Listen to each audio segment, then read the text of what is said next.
അനുഗ്രഹിക്കപ്പെട്ട നല്ല സമയത്തിനായി ഞാൻ ദൈവത്തെ സ്തുതിക്കുന്നു, സ്തോത്രം ചെയ്യുന്നു. ദൈവവചനം ശ്രവിച്ചുകൊണ്ടിരിക്കുന്ന എല്ലാ ദൈവമക്കൾക്കും വീണ്ടും വരാമെന്ന് അരുളി ചെയ്തവനായ കർത്താവായ യേശു ക്രിസ്തുവിൻ്റെ ധന്യനാമത്തിൽ ഞാൻ എൻ്റെ സ്നേഹവന്ദനം അറിയിക്കുന്നു. ഇന്നത്തെ അല്പസമയത്തെ ചിന്തയ്ക്കായി 42-ാം സങ്കീർത്തനം 5-ാം വാക്യം നമുക്ക് വായിക്കാം. എൻ്റെ ആത്മാവെ, നീ വിഷാദിച്ചുള്ളിൽ ഞരങ്ങുന്നതെന്ത്? ദൈവത്തിൽ പ്രത്യാശ വയ്ക്കുക. അവൻ എൻ്റെ മുഖപ്രകാശ രക്ഷയും എൻ്റെ ദൈവവുമാകുന്നു എന്നിങ്ങനെ ഞാൻ ഇനിയും അവനെ സ്തുതിക്കും. അനുഗ്രഹിക്കപ്പെട്ട ഒരു വേദവാക്യമാണ് നാം കേട്ടത്. ജീവിതത്തിൽ ഒരു പ്രാവശ്യമെങ്കിലും വിഷാദം അനുഭവിക്കാത്ത വ്യക്തികൾ ഉണ്ടാകുവാൻ സാധ്യതയില്ല. പ്രതീക്ഷിച്ചതുപോലെ കാര്യങ്ങൾ നടക്കാതെ വരുമ്പോൾ, ആഗ്രഹിച്ചതുപോലെ ജീവിതത്തിൽ ഉയർച്ച ലഭിക്കാതെ വരുമ്പോൾ, പ്രതീക്ഷിക്കാത്ത സമയത്ത് വേദനാജനകമായ സംഭവങ്ങൾ ജീവിതത്തിൽ കടന്നു വരുമ്പോൾ മനുഷ്യർ നിരാശപ്പെടാറുണ്ട്. പ്രത്യാശ മരിക്കുമ്പോഴാണ് നിരാശ ജനിക്കുന്നത്. യേശുവിലുള്ള വിശ്വാസം നമുക്ക് പ്രത്യാശയെ നൽകുമ്പോൾ, പാപം മൂലം യേശുവിലുള്ള വിശ്വാസം നഷ്ടപ്പെടുമ്പോൾ ഹൃദയത്തിൽ നിരാശ നിറയ്ക്കുവാൻ സാത്താൻ ശ്രമിക്കുന്നു. ഈ സാഹചര്യത്തിൽ പാപികളാൽ തനിക്ക് നേരിട്ട ഇങ്ങനെയുള്ള വിരോധം സഹിച്ചവനെ ധ്യാനിക്കുകയാണ് നാം ചെയ്യേണ്ടത്. നാം കേട്ട വാക്യത്തിൽ സങ്കീർത്തനക്കാരൻ തൻ്റെ വിഷാദത്തിൽ നിന്നും രക്ഷ നേടുവാൻ തന്നോട് തന്നെ വിശ്വാസത്തിൻ്റെ പ്രസംഗം പ്രസംഗിച്ചു. താൻ പറയുകയാണ്, എൻ്റെ ആത്മാവെ, നീ വിഷാദിച്ചുള്ളിൽ ഞരങ്ങുന്നതെന്ത്? മറ്റാരും ആശ്വസിപ്പിക്കുവാനോ ധൈര്യപ്പെടുത്തുവാനോ ഇല്ലാതെ വരുന്ന സാഹചര്യം ജീവിതത്തിൽ കടന്നു വന്നേക്കാം. എന്നാൽ ആ സമയത്ത് കർത്താവ് നമ്മുടെ ജീവിതത്തിൽ ചെയ്തിട്ടുള്ള നന്മകളിൽ ഏതെങ്കിലും ഒരു നന്മയെക്കുറിച്ചുള്ള ഓർമ്മ പോലും നാം ഇപ്പോൾ അനുഭവിക്കുന്ന പ്രതിസന്ധികളിൽ നിന്നും നമ്മെ രക്ഷിക്കും. അതുകൊണ്ടാണ് 103-ാം സങ്കീർത്തനം 1-ാം വാക്യത്തിൽ ദാവീദ് പറഞ്ഞത്, ദൈവത്തിൻ്റെ ഉപകാരങ്ങളൊന്നും മറക്കരുതെന്ന്. യോബ് താനായിരുന്ന വലിയ വേദനയുടെയും കരച്ചിലിൻ്റെയും നാളുകളിൽ സ്വയമായി പറഞ്ഞ ദൈവത്തിൻ്റെ നന്മകൾ നമുക്കൊന്ന് പരിശോധിക്കാം. യോബിൻ്റെ പുസ്തകം 29-ാം അധ്യായം 2-ാം വാക്യത്തിൽ താൻ പറയുകയാണ്, അയ്യോ, പണ്ടത്തെ മാസങ്ങളിലെ പോലെ, ദൈവം എന്നെ കാത്തുപോകുന്ന നാളുകളിലെ പോലെ ഞാൻ ആയെങ്കിൽ കൊള്ളായിരുന്നു. കഷ്ടകാലത്ത് ദൈവം നമ്മെ സഹായിച്ചിരുന്നത് ഓർക്കുമ്പോൾ നമ്മുടെ സൃഷ്ടാവിന് നമ്മെ വിട്ടുപോകുവാൻ കഴിയുകയില്ല. വലിയ കഷ്ടതയിലും വേദനയിലും, പുത്രന്മാരുടെ നഷ്ടത്തിലും, കൃഷി നഷ്ടത്തിലും, സാമ്പത്തിക നഷ്ടത്തിലും ഇയ്യോബ് എത്തിപ്പെട്ടിരുന്നു. ഒരു വശത്ത് അവൻ മദ്യപന്മാരുടെ പാട്ടായി തീർന്നു. തൻ്റെ വേലക്കാരുടെ വേലക്കാരൻ ആക്കുവാൻ പോലുമുള്ള യോഗ്യത ഇല്ലാത്ത വ്യക്തികൾ ഇപ്പോൾ ഇയ്യോബിനെ കാണുമ്പോൾ പരിഹസിക്കുന്നു. മറുവശത്ത് തന്നെ ആശ്വസിപ്പിക്കുവാൻ ഉത്തരവാദിത്വമുള്ള, തന്നെ ആശ്വസിപ്പിക്കേണ്ടവളായ സ്വന്തം ഭാര്യ പറയുകയാണ്, ദൈവത്തിലുള്ള വിശ്വാസം തള്ളിക്കളഞ്ഞ് മരിക്കുവാൻ. സാത്താനാണ് ആ സഹോദരിൽ കൂടി സംസാരിക്കുന്നതെന്ന് ഇയ്യോബ് മനസ്സിലാക്കിയോ എന്ന് നമുക്കറിയില്ല. എന്നാൽ അർഹിക്കുന്ന അവജ്ഞയോടെ ഇയ്യോബ് തൻ്റെ ഭാര്യയുടെ ഉപദേശത്തെ തള്ളിക്കളഞ്ഞു. തന്നെയുമല്ല, ആ സഹോദരിയിൽ നിന്നും സാത്താൻ ഓടിപ്പോകുവാൻ തക്ക വാക്കുകളാണ് ഇയ്യോബിൻ്റെ അധരങ്ങളിൽ കൂടി പുറത്തു വന്നത്. ഇയ്യോബിൻ്റെ പുസ്തകം 2-ാം അധ്യായം 10-ാം വാക്യത്തിൽ ഇയ്യോബ് തൻ്റെ ഭാര്യയോട് പറയുകയാണ്, ഒരു പൊട്ടി സംസാരിക്കുന്നത് പോലെ നീ സംസാരിക്കുന്നു. നാം ദൈവത്തിൻ്റെ കയ്യിൽ നിന്നും നന്മ കൈക്കൊള്ളുന്നു, തിന്മയും കൈക്കൊള്ളരുതോ? ഈ വാക്ക് കേട്ടാൽ സാത്താൻ ആ സഹോദരിയിൽ കൂടി വീണ്ടും സംസാരിക്കുമോ? ഒരിക്കലുമില്ല. ഇയ്യോബിൻ്റെ ദൈവത്തിലുള്ള വിശ്വാസം ഒന്നുകൂടി ഉറപ്പിക്കുവാൻ മാത്രമേ അവൻ്റെ പ്രതിസന്ധികൾക്ക് സാധിച്ചുള്ളൂ. കാരണം അവൻ പ്രതിസന്ധിയിലായിരുന്നെങ്കിലും, കഷ്ടതയിലായിരുന്നെങ്കിലും അവൻ തളരുവാൻ ദൈവം അനുവദിക്കാതെ കഷ്ടങ്ങളിൽ ഏറ്റവും അടുത്ത തുണയായിരിക്കുന്നവൻ ഇയ്യോബിനോട് കൂടെ തന്നെ ഉണ്ടായിരുന്നു. എന്നെ കേൾക്കുന്ന പ്രിയ ദൈവമകനെ, ദൈവമകളെ, ആരും നമ്മെ കാണുന്നില്ല, അറിയുന്നില്ല എന്ന് ചിന്തിക്കുമാറ് പ്രതിസന്ധിയിലാണ് നാമെങ്കിലും നാം അറിയുന്നതിനേക്കാൾ അറിയുന്നവനും നമ്മുടെ ആവശ്യങ്ങൾ ഇന്നതെന്ന് നാം തിരിച്ചറിയുന്നതിന് മുമ്പേ നമ്മുടെ ആവശ്യങ്ങൾ നിവർത്തിക്കുന്നവനുമാണ് കർത്താവായ യേശു ക്രിസ്തു. സാത്താൻ നമ്മെ നിരാശ കൊണ്ട് മൂടുവാൻ ശ്രമിക്കുമ്പോൾ യേശു നമ്മെ പ്രത്യാശയാൽ നിറയ്ക്കുവാൻ ശ്രമിക്കുന്നു. ആ യേശുവിൻ്റെ സ്നേഹം എന്നെ പല പ്രതിസന്ധികളിൽ നിന്നും രക്ഷിച്ചിട്ടുണ്ട്. നമ്മെല്ലാവരെയും രക്ഷിക്കുവാൻ കർത്താവായ യേശു ക്രിസ്തു ഇന്നും ശക്തനാണ്. യോബിൻ്റെ പുസ്തകം 17-ാം അധ്യായം 1-ാം വാക്യത്തിൽ യോബ് പറയുകയാണ്, എൻ്റെ ശ്വാസം ക്ഷയിച്ചു, എൻ്റെ ആയുസ് കെട്ടുപോകുന്നു, ശ്മശാനം എനിക്കായി ഒരുങ്ങിയിരിക്കുന്നു എന്ന്. നിരാശയുടെ ഏറ്റവും അടിയിലെത്തുമ്പോഴാണ് മനുഷ്യൻ മരിക്കുവാൻ ആഗ്രഹിക്കുന്നത്. സഹിക്കുവാൻ കഴിയുന്നതിനു മീതെ പ്രതിസന്ധികൾ ജീവിതത്തിൽ കടന്നു വരുമ്പോൾ, ഇനി എങ്ങനെ മുന്നോട്ട് പോകുമെന്ന ചിന്ത മനസ്സിൽ കടന്നു വരുമ്പോൾ, ജീവിതം അന്ധകാരാവൃതമാകുമ്പോൾ ഒരു കാര്യം മാത്രമേ നാം ചെയ്യാവൂ. എല്ലാവരും കൈവിടപ്പെട്ടവനായ ശരീരം കീറി മുറിക്കപ്പെട്ടവനായ, തല അടികൊണ്ടും മുള്ളുകൊണ്ടും തകർക്കപ്പെട്ടവനായ, കാൽവരി ക്രൂശിൽ ഇരുകള്ളന്മാരുടെ നടുവിൽ അർദ്ധനഗ്നനായി ആകാശത്തിനും ഭൂമിക്കും മധ്യേ ക്രൂശിക്കപ്പെട്ട് തൂങ്ങിക്കിടന്നവനായ കർത്താവായ യേശു ക്രിസ്തുവിനെ ഓർക്കുക. നമുക്ക് വേണ്ടിയാണ് അവൻ ക്രൂശിക്കപ്പെട്ടത്. ആ യാഥാർത്ഥ്യം നാം മറന്നു പോകരുത്. നമ്മെ പ്രത്യാശ ഉള്ളവരാക്കുവാൻ, നിരാശയിൽ നിന്നും രക്ഷിക്കുവാൻ, നല്ല ഭാവി തരുവാൻ, നമ്മെ ദൈവമക്കളാക്കുവാൻ അവൻ ക്രൂശിക്കപ്പെട്ടു. കുന്തം കൊണ്ട് കുത്തേറ്റു, ചാട്ടവാറ് അടിയേറ്റു, മരിച്ചു, അടക്കപ്പെട്ടു.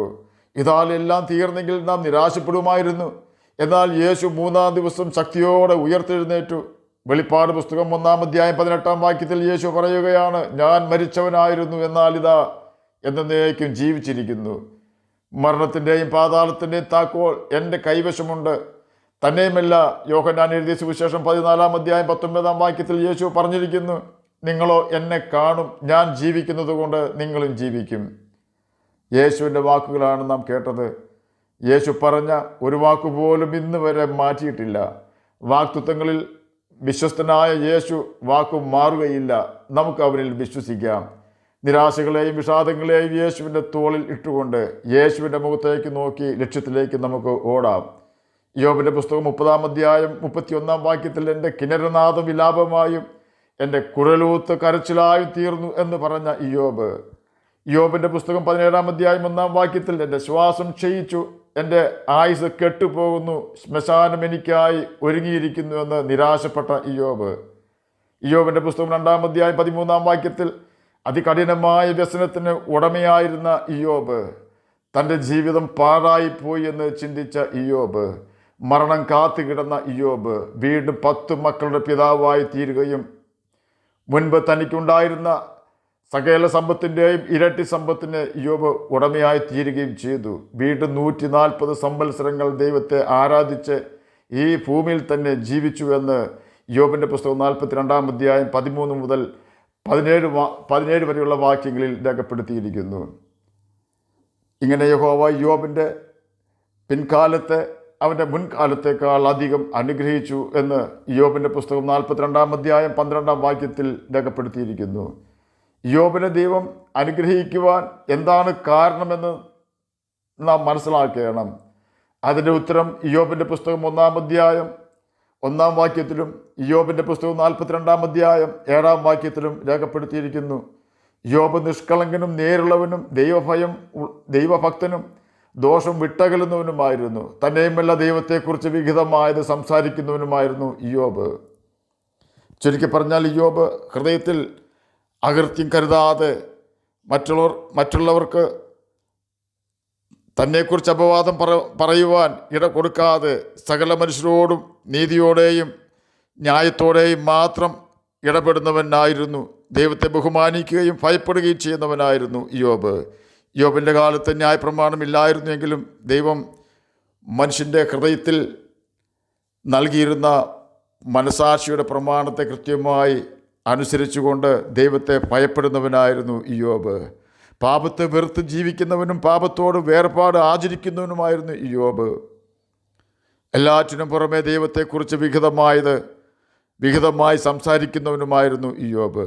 ദൈവം ഇയ്യോബിൻ്റെ സ്നേഹിതരോട് പറയുകയാണ്, എൻ്റെ ദാസനായ ഇയ്യോബിനെ പോലെ നിങ്ങൾ എന്നെക്കുറിച്ച് വിഹിതമായത് സംസാരിച്ചിട്ടില്ല. ഇവിടെ നാം ശ്രദ്ധിക്കേണ്ട ഒരു കാര്യം, ഇയ്യോബ് ദൈവത്തെക്കുറിച്ച് അനേക കാര്യങ്ങൾ പുകഴ്ത്തി പറയുന്നുണ്ട്. അതുപോലെ തന്നെ ഇയ്യോബിൻ്റെ സ്നേഹിതന്മാരും അനേക കാര്യങ്ങൾ ദൈവത്തെക്കുറിച്ച് പറയുന്നുണ്ട്. എന്നിട്ടും ദൈവം പറയുകയാണ്, ഇയ്യോബിനെ പോലെ നിങ്ങൾ എന്നെക്കുറിച്ച് വിഹിതമായത് അഥവാ എനിക്ക് പ്രസാദമുള്ള കാര്യങ്ങൾ സംസാരിച്ചിട്ടില്ല എന്ന്. എന്തായിരിക്കും അതിന് കാരണം? ഞാൻ എൻ്റെ വ്യക്തിപരമായ ആശയം ഇവിടെ പ്രസ്താവിക്കുകയാണ്.